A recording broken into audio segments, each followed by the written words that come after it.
Guys, naalala nyo ba yung nagte-trending o yung nag-trending ng pambubuli ng mga kabataan sa isang school dito sa Quezon City?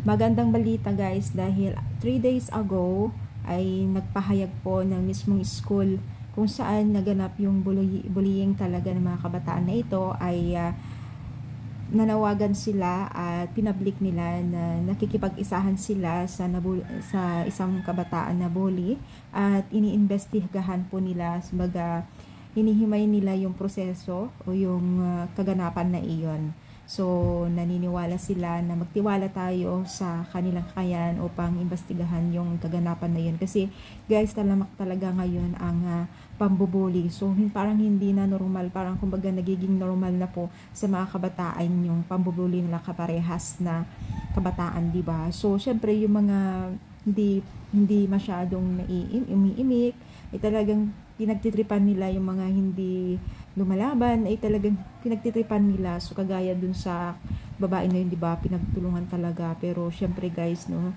buti na lang may nakapag-video at na i-upload, at syempre ang kagandaan nito ay inaksyonan naman po ng mismong paaralan na yun. So syempre antay-antay lang tayo kung ano ang kaganapan o ano nang nangyari sa pag-investigate ng school na yun, no? So yun dapat talagang tutukan ngayon ng mga school, kasi hindi lahat ng oras nandyan yung magulang at nandyan yung teacher, no? So talaga masabi natin na ang pag-uugali ng isang kabataan ay nanggagaling talaga sa bahay. Kahit ano pang turo ng isang teacher, kung yun na yung naidala niya sa school, talagang yun yung naimulat niya na disiplina minsan sa loob ng bahay, di ba?